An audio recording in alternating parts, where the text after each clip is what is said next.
The ultimate pedal board solution for people who still want to use pedal boards. Introducing the Headrush Gigboard. Now, the Headrush pedal board is something that came out like a year ago or so, probably more. But it was the idea of the Headrush pedal board was that it's an all-in-one solution, amplifiers, pedal boards. So it's the same thing that's happening at the moment with stuff like the Boss GT1000, the Line 6 Helix. It's all part of this move away from amplifiers and individual effects and just having everything on the floor in front of you. Now this is a solution for people who still want to use some bits and bobs. So if you still like using your amp, then this is a perfect solution. If you still have a few effects pedals that you want to integrate into your board, then this is perfect for that sort of thing as well. But it's also great in the studio. You can record straight into this and not have like a massive pedal board. And it still has all the amp models that you get on the Headrush pedal board as well. So this basically has everything from the Headrush pedal board in a really convenient size. So a couple of weeks ago, we were doing the same sort of thing with the Line 6 HX effects. And I think it's important to note this is a very different bit of kit. For a start, it's got amp modeling on it, so it's already got an increased versatility on that. But it also operates in a really different way, which is super cool. So let's build a board. Let's make a board. Let's do it. So we've put the Headrush Gigboard on a pedal board. We've used the Pedal Train Classic 2. We've hooked up this expression pedal so we can still control everything like we would on the Headrush pedal board. I've popped a big sky on there. I haven't plugged anything in. I'm just doing this to show you an example of the way that you could use this. So a big sky, an absolute, classic, awesome reverb. And if, you could still use this, you could plug this in after all of this stuff. If you weren't using, some of the cab models and you were running straight into an amplifier, then you could integrate some of your favorite pedals. Also, I've popped the Seymour Duncan Power Stage 170, which is a power amp. Probably the best looking power amp I've ever seen. A power amp for your pedal board, which is super cool. So this would be everything you would need to bring to a gig, other than the cab if you want a cab. If not, just go direct out of this. Cracking. Okay, so we've got a nice big touchscreen display on the Headrush Gigboard, so it makes it really visible, really easy for us to build whatever we want straight onto the board. And there are a few modes and ways of controlling it. You'll notice there's only 4 individual switches on here, and obviously we might want to build a board with 8-10 effects going on, so there are certain ways of being able to control those, and there are a few different ways of doing that. So let's build something from scratch. So we're going to go up here, we're going to hit these 3 little dots, and we're going to say we want to make a new rig. And look, wonderful, it's provided us with a completely empty bank of effects that we can now add things to bit by bit. We can also here flick through different, oh my god, everything's getting really complicated. For the sake of this, let's keep it simple. We're going to just run everything with a chain going from our guitar and out into our amplifier, or out into our recording device in this case. Okay, so let's start building the pedal board from scratch. I assume you're going to want something big, thick, heavy, crunchy, metal sound. That, Joseph. Yeah, okay. Let's go delay, reverby. Okay, so we're going to create something ambient, something soundscapey, which is a great idea because it means we can chuck on a ton of delays and reverbs and really see what this pedal board can do. Okay, cool. So let's start. First things first, we're going to need an amplifier because we're recording straight out, so we're going to need to pop an amp on this. If we just select any of the empty patches, and we just go into amp, then we've got a list of things here. There's tons of stuff. And we probably want something quite clean, so we're going to go down to these SLs over here. We've got this SL100 clean, wonderful. Now our head has appeared, and we can double tap on that, and we can control any of the presets either like so with our finger, or using this rotary control over there if we just want to be a bit more accurate, which is pretty cool. Now we do still need a cab, so let's pick up our amp, move it over there, select another empty slot.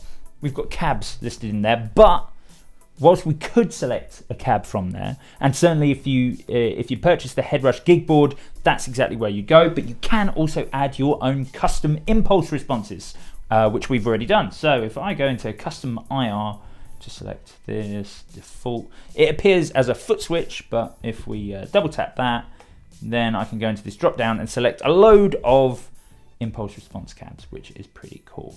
So if I go something, I quite like the idea of like a bright Marshall 412, so I can just add that, go back, that's now my bright Marshall 412. So let's see what this sounds like.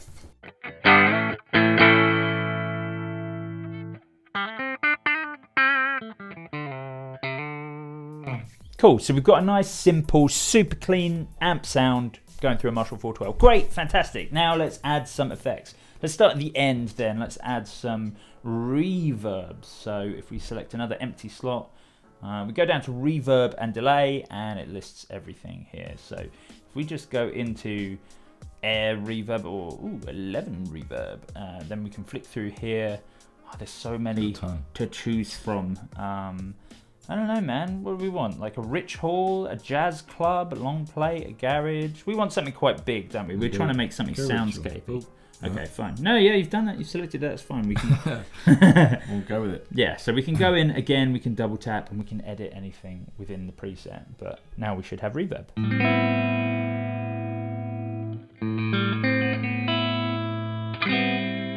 A little safe. Yeah, so let's double tap that. Well, I'm thinking maybe let's. Oh, you want to go with a different one? Yeah, let's change it. So we can do that easily from within the patch as well by sliding around through here. So. Let's go for a concert hall. That's nice and big. We've got this mix control here. Why don't we just dime that a bit? Sweet, we're getting nice sort of post-rocky reverb tones there. Wonderful, we've got the reverb in. Let's add a delay. So it's in the same place, reverb and delay stored in the same place. We want a tape echo because old school stuff is cool. And if we slide around here, fuzzy harsh, feeding frenzy, doubling, basic. Let's keep it simple. Let's go for a basic tape echo.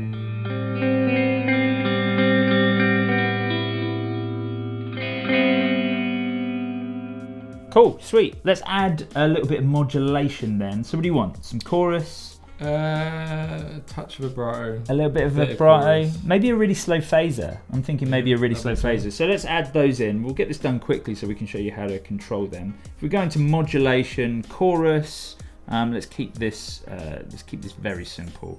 And let's just go for a nice rich chorus there. Let's check that out.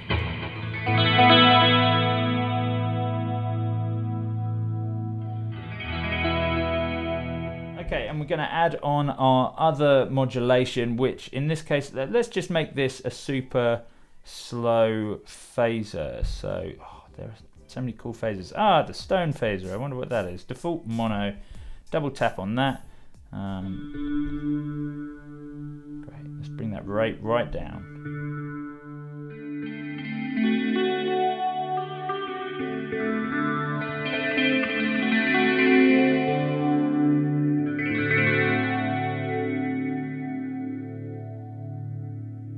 Sounding great and really easy to control as well. I've just added a ton of things in like no time at all. Now I do think we should have the option to add a little bit of crunch, even though it's not really your vibe. So we'll go back into here, go into distortion. Let's keep things really simple. Let's just go into this white boost and let's go for a little bit of analog warmth.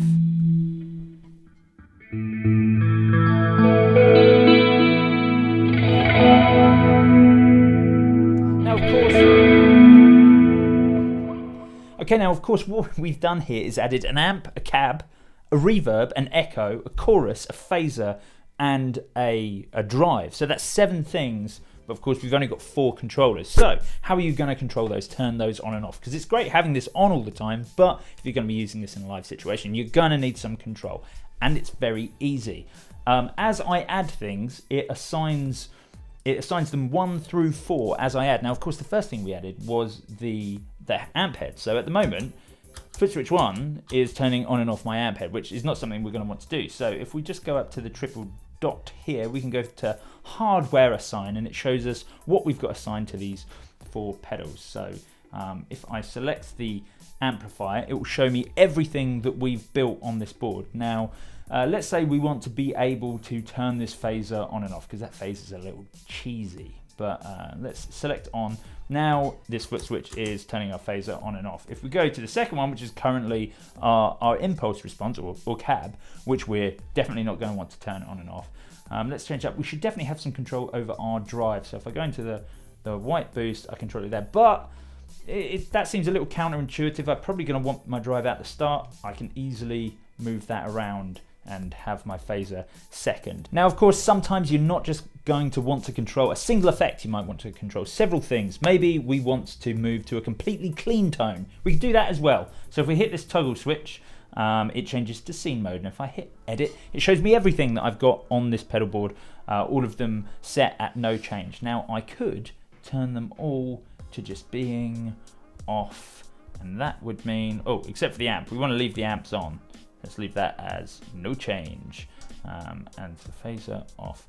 And that will mean that then by hitting this foot switch, we now turn everything off, which is pretty cool. And we still have control over the other foot switches. Okay, great. So now we've got one foot switch, which is always going to turn our drive on and off, which is pretty cool. This second one, which is always going to turn our phaser on and off, because sometimes we're going to want that in and out. And then we've allocated the last 3 and 4 will either give us a completely dry sound, which is everything off except for the amplifier, and a completely wet sound, which will be everything on, making this a pretty versatile board for 4 sounds.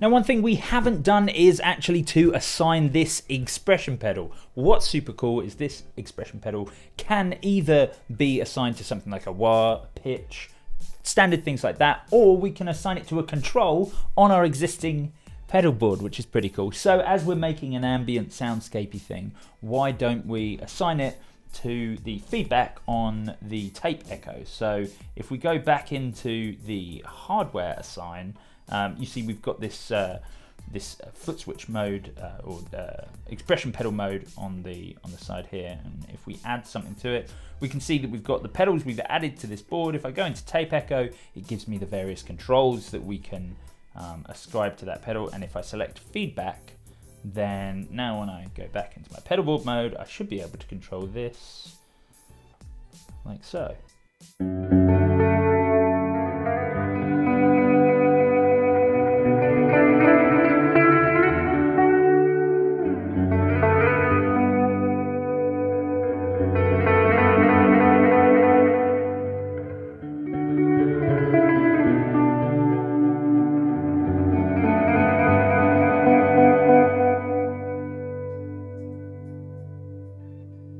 So we have our 4 modes along the bottom: stomp, rig, hybrid, and setlist. Everything we've done up until this point has been in the stomp mode, but if we're going to want to switch between pedal boards, let's just select rig. When we do that, we can see we've got 2 rigs to choose from along the bottom, and we can bank up and bank down and be greeted by 2 completely different boards along the other side, which is great. However, if you're using this live and you need to change rigs a little quicker on the fly without banking up and down and then choosing between 2, there is another mode, hybrid mode, which I think is genius. Hybrid mode allows us to bank up and down through different pedal boards while still retaining these 2 foot switches, which can be assigned to either controlling a scene or an individual pedal on that board, which makes this incredibly versatile for live use.